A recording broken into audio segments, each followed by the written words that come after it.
Welcome back. This is episode number 19, Common Patterns, Chain. We're going to look at chain this time. So we've been looking at map and functors. Now we're going to look at chain and monads. So my name is Reed Evans. I'm on Twitter at ReedandEvans. And let's start by recapping here what map is, because the similarities between map and chain, there's a lot of similarities. They look very similar. It's a slight difference that ends up making a big difference. So map is defined as, for all functors, given a function from an A to a B and a functor of A, you can return a functor of B. So what chain is chain is very similar. Instead of functors, it's a monad, but so for all monads, given a function from an A to a monad of B and a monad of A, chain will return you a monad of B. So if we were to look at that specific to an array, so let's forget that I said the M word here. For arrays, it would look something like this. So given a function from an A to an array of B's and an array of A's, then it could return you an array of B's. So what might that look like? Well, let's say we have this chars function, and this chars is basically just going to split on the quotes. So chars is now a function that takes a string and returns an array of strings. And so if we come in here and we map over that,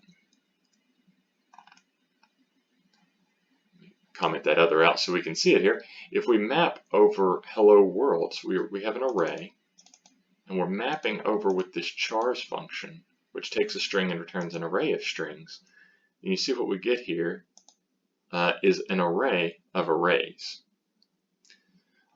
Because what functor is looking for, map here basically, is looking for a function from A to B, but we've basically given it a function from A to an array of A.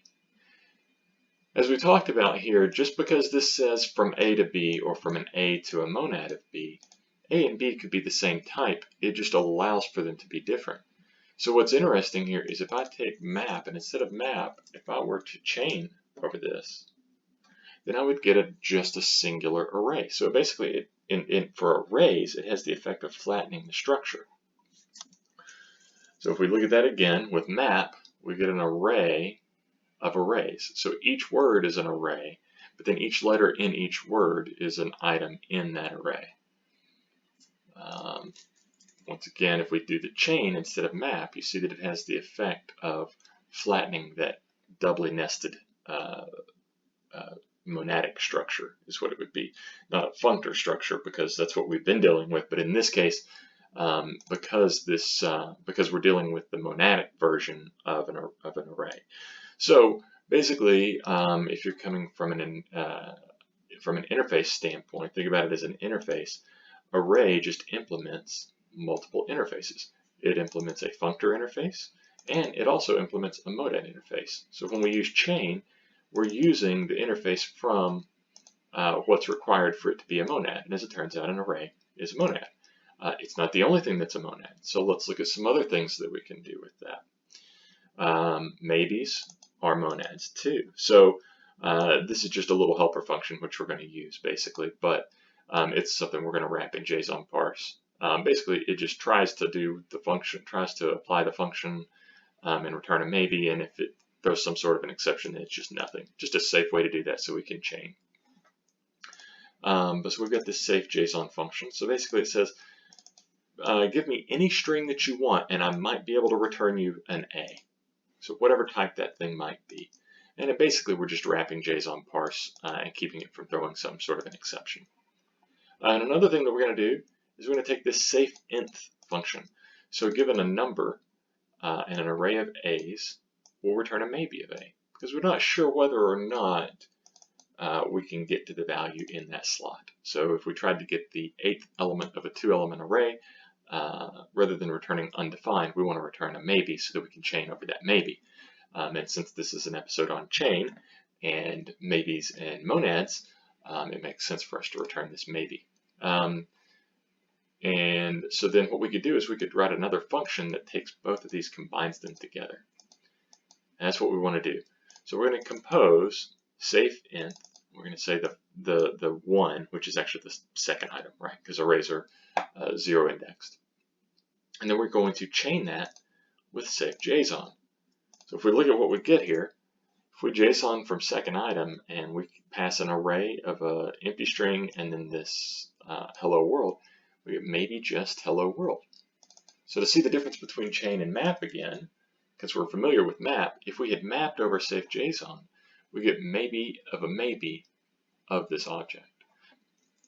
And that's probably not what you want in this case. In fact, I can tell you it's not what I want in this case. I just want the one maybe.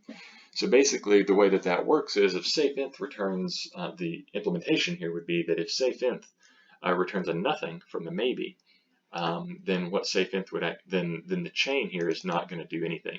In other words, safe JSON is never going to get called in the case that let's see. So a case like this, safe JSON is never going to get called, right?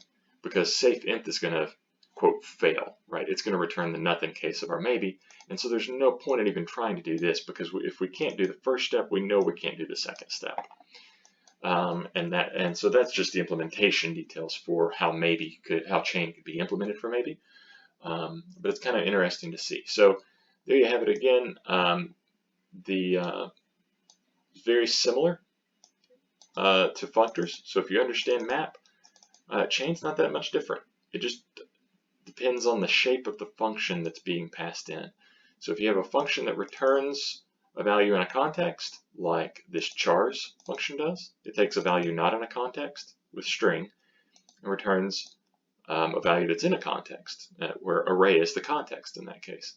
So if you have one of those kind of things and that context happens to have an implementation for monad, you can just chain these things together and you don't have to worry about getting, maybes of maybes of maybes of maybes or whatever, right? Like we would have gotten here had we mapped over this instead, because this isn't fun for anyone to deal with. So we can use chain instead, and that's basically what a monad is, and that's what all the fuss is over. Anyway, I hope you enjoyed it. We'll probably look at these one more time before we move on to something else. So anyway, this has been episode 19, Common Patterns, looking at chain this time. Thanks.